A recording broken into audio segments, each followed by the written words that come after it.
Hello, welcome to our YouTube channel Hustle science.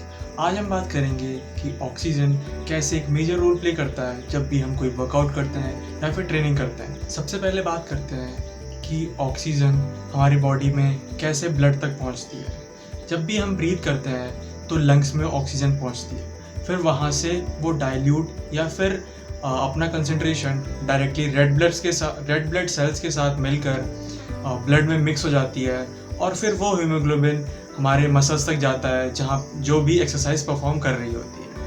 अब वहाँ पे पहुँचने के बाद एटीपी प्रोडक्शन होता है जहाँ पे ऑक्सीजन का यूज़ होता है मैक्रोन्यूट्रिएंट्स को एनर्जी में कन्वर्ट करने के लिए। जब भी हम वर्कआउट करेंगे तो हमारी बॉडी में पीएच लेवल डिक्रीज होता है और बॉडी टेम्परेचर इंक्रीज होता है, जिससे कि ऑक्सीजन एटीपी के लिए यूज़ हो जाता है और हमारे रेड ब्लड सेल्स वापस लंग्स तक जाते हैं और फिर से ऑक्सीजन लेके उस मसल्स को प्रोवाइड करते हैं ऑक्सीजन जो कि एक्सरसाइज परफॉर्म कर रही है। अब हम बात करेंगे CO2 की कि हमारी बॉडी में CO2 कैसे प्रोड्यूस होता है जब भी हम कोई एक्सरसाइज परफॉर्म करते हैं। तो CO2 बेसिकली दो तरह से हमारी बॉडी में प्रोड्यूस होता है। First one is metabolic pathways and second is through non metabolic pathways.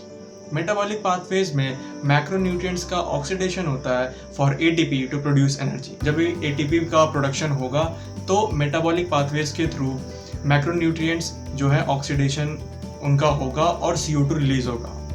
अब ये CO2 मसल्स के साथ मिलके लंग्स तक जाता है और फिर लंग्स हम ब्रीद आउट करके CO2 बाहर निकाल देते हैं। Second one is non metabolic pathways. Non metabolic pathways में जब भी हम कोई ट्रेनिंग करते हैं या फिर एक्सरसाइज परफॉर्म करते हैं तो हमारी जो मसल्स हैं वो बहुत ज़्यादा एसिडिक हो जाती हैं।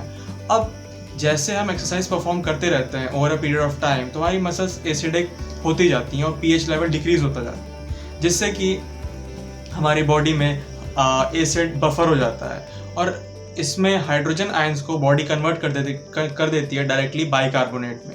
बाइकार्बोनेट में कन्वर्ट होने के बाद वो ब्लड के साथ मिलके लंग्स तक जाते हैं और फिर हम ब्रीद आउट करके CO2 को रिलीज कर देते हैं। अब यहाँ पे बात आती है कि हम अपनी ट्रेनिंग में ऑक्सीजन कंजम्पशन कैसे बढ़ा सकते हैं। तो सबसे पहले दो चीज़ हमें यहाँ पे देखनी पड़ेगी। First one is tidal volume and second is breathing frequency.